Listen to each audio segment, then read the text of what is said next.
এটা আমার মালটা গাছ দেখতে পাচ্ছেন, সুন্দরভাবে দেখায় সবাইকে।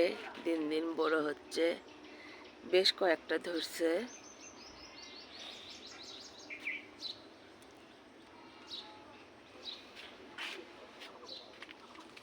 লেবু গাছ।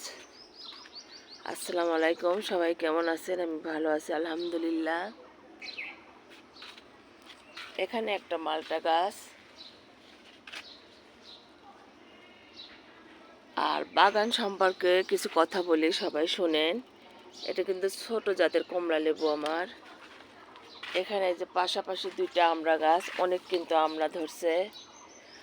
আমরা যে বাগানে পরিশ্রম করে থাকি সেই অনুযায়ী কিন্তু আমরা ফল পাই না।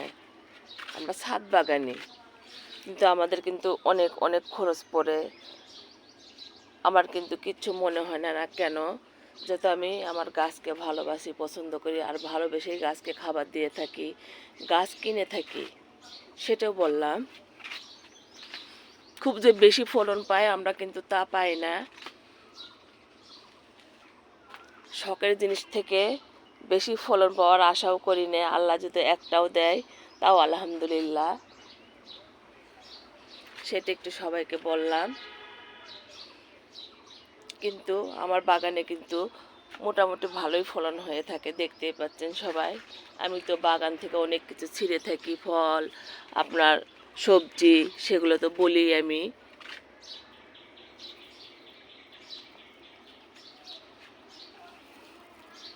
আমি যে পরিচর্যাগুলো করে থাকি, বাগানে খাবার দিয়ে থাকি আপনার অনেক ধরনের, সেগুলো তো কিন্তু আমার অনেক খরচ পড়ে যায়।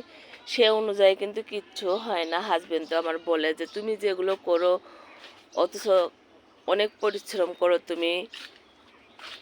আমি বলে ওগুলো কিন্তু একদম বলবা না। দেখা যায় যে তোমার খরচই ওঠে না। আমি খরচের চিন্তা করে কিন্তু আমি বাগান করিনি, শখ করে বাগান করছি, সেটা বললাম।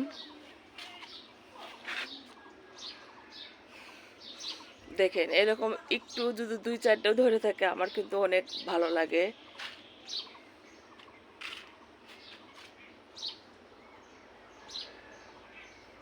অনেক অনেক ভালো লাগে। একটা বাচ্চার পিছনে যেরকম পরিশ্রম দিতে হয়, বাগানের একটা গাছের পিছনেও কিন্তু অনেক অনেক পরিশ্রম দিতে হয়। তাছাড়া কিন্তু সবজি ফল আপনি কিছুই পাবেন না। আর একটা ধরলেই কিন্তু শুকরিয়া আদায় করি আমি যে হ্যাঁ আল্লাহ আমাকে দিছে।